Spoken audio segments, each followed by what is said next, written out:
Hello अस्सलाम वालेकुम। Welcome to Ayesha Iman food recipes और आयशा फूड रेसिपीज़।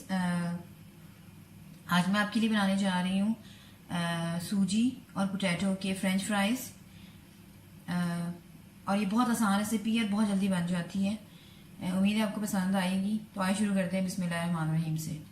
इसके इंग्रेडिएंट्स में शामिल हैं तकरीबन ये 5 मीडियम साइज़ के आलू मैंने लिए। इनको हम कद्दूकश कर लेंगे। इसके अलावा ये 1 कप या 1 प्याली आप लगा लें, मतलब सेमोलिना यानी कि सूजी, और 1 प्याली आप लगा लें धनिया, और बिल्कुल फाइन चॉप की हुई हरी मिर्च, और थोड़ी सी ऑरिगानो, और थोड़ा सा ज़ीरा। बस, इससे ज़्यादा हर्ब्स इसमें नहीं जाएंगे, और हस्बे ज़रूरत नमक। तो आइए शुरू करते हैं। इसके अलावा मैंने ये पानी बॉयल किया हुआ, ये भी तकरीबन 1 कप है। बॉयल करके ये जो सूजी हमने रखी है ये हम इसमें डाल देंगे, और इसको 5 मिनट के लिए ढक के रख देंगे ताकि ये अच्छी तरह से सोक हो जाए और सूजी जो है वो फूल जाए। और मेजरमेंट का ख़ास ध्यान रखना है, क्योंकि अगर ऐसा ना किया तो हमारे जो फ्रेंच फ्राइज़ है, पोटैटो सेमोलिना फ्रेंच फ्राइज़ की ख़राब हो सकते हैं। तो इसको मैं इसमें डाल देती हूँ और इसको मिक्स करके तो तकरीबन 5-7 मिनट के लिए मैं इसको ढक के रख दूँगी।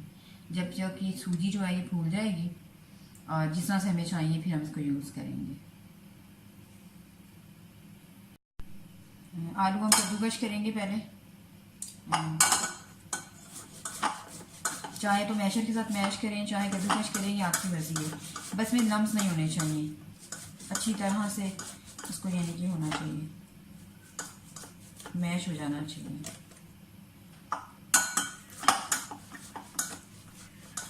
इसको मैश करके मैं आपको बताती हूँ तो क्या करना है। आलू हमारे मैश हो गए हैं। अब इसमें डालेंगे नमक। ये तकरीबन 1 टीस्पून नमक है, या हस्बे ज़रूरत जितना आपको पसंद है। और ये धनिया जाएगा इसमें। इसके अलावा ये ऑरिगानो और ज़ीरा और ये हरी मिर्ची। बस, इससे ज़्यादा मसालों को डालने की इसमें ज़रूरत नहीं है। इसको मिक्स करें।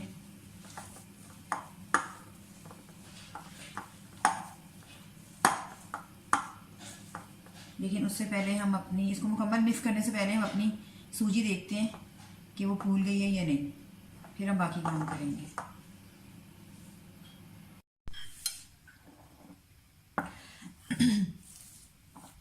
सूजी और आलू का हमने ये अमेज़ा तैयार कर लिया। इसको अच्छी तरह से मिक्स करके मैं दोबारा से बता देती हूँ कि मैंने इसमें थोड़ी सी कुटी हुई लाल मिर्च भी शामिल की है, थोड़ा सा टेस्ट डेवलप करने के लिए। अब इसको हम फ्रिज में तकरीबन आधे घंटे के लिए रख देंगे और फिर हम इसके फ्राइज बनाएंगे। आधे घंटे के रेस्ट के बाद मैंने इसको निकाल लिया है और मुझे लग रहा है कि ये सेट हो गई है। तो आए अब आपके सामने मैं इसके फ्राइज बनाती हूँ और फिर बताती हूँ क्या। एक थोड़े से मतलब ऑयल, प्याली में थोड़ा सा ऑयल ले लें, क्योंकि ये हम अपने हाथ पे लगाएंगे और फिर उसको बनाएंगे। तो शुरू करते हैं।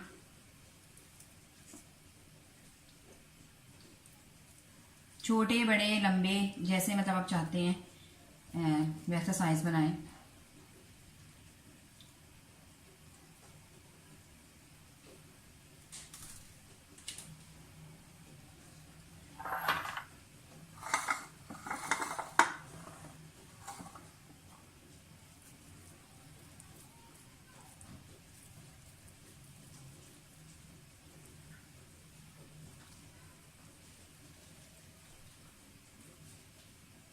आप बनाएंगे, आपको बहुत पसंद आएंगे, और बनाने भी बहुत आसान है और बहुत जल्दी बन जाते हैं। सिर्फ थोड़ी सी प्रैक्टिस की ज़रूरत है।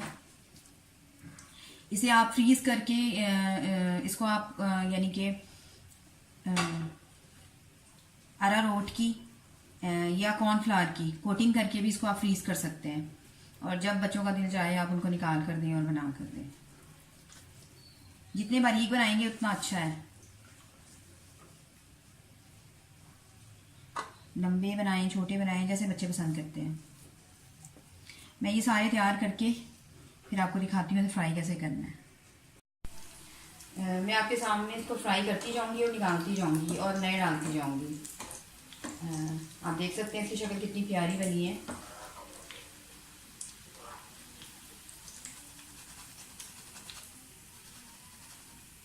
बहुत ज़्यादा डार्क भी नहीं करना, गोल्डन ब्राउन कलर करना है इसका।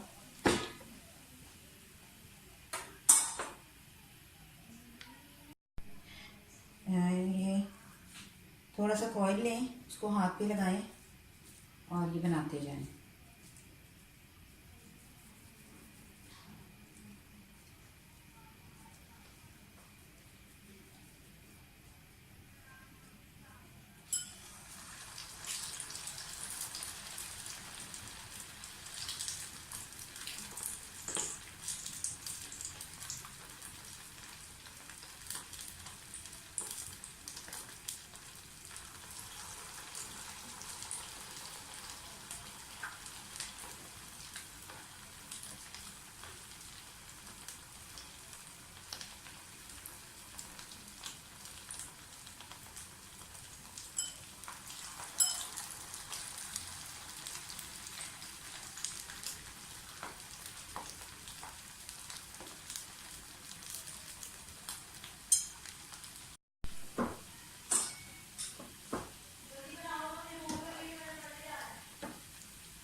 तो बनाते जाएं और डालते जाएं।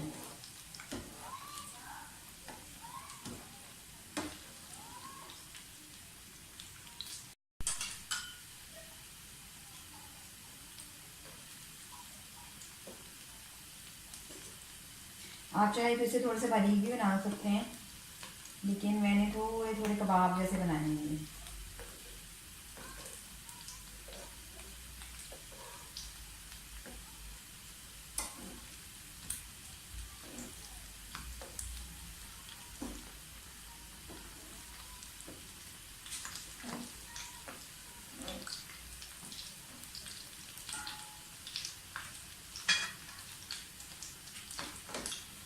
वो फ्राई होते जा रहे हैं, उनको आप निकालते हैं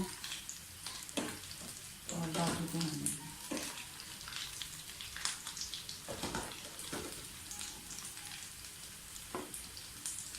पहले हमारे थोड़े से छोटे बने थे, अब थोड़े से बड़े बने हैं।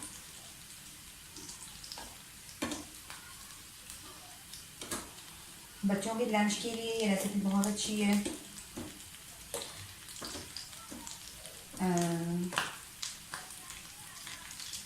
अगर आपको मेरी रेसिपी पसंद आती हैं तो प्लीज़ मेरे चैनल आयशा इमरान रेसिपीज़ को सब्सक्राइब कीजिए, लाइक कीजिए, शेयर कीजिए और बेल का बटन दबाइए ताकि मेरी हर आने वाली नई रेसिपी आप तक पहुंच सके। ये जो होते जा रहे हैं मैं उसको निकालती जा रही हूँ। आप चाहें तो केचप के साथ खाएं, चाहे तो मेयोनीज के साथ खाएं।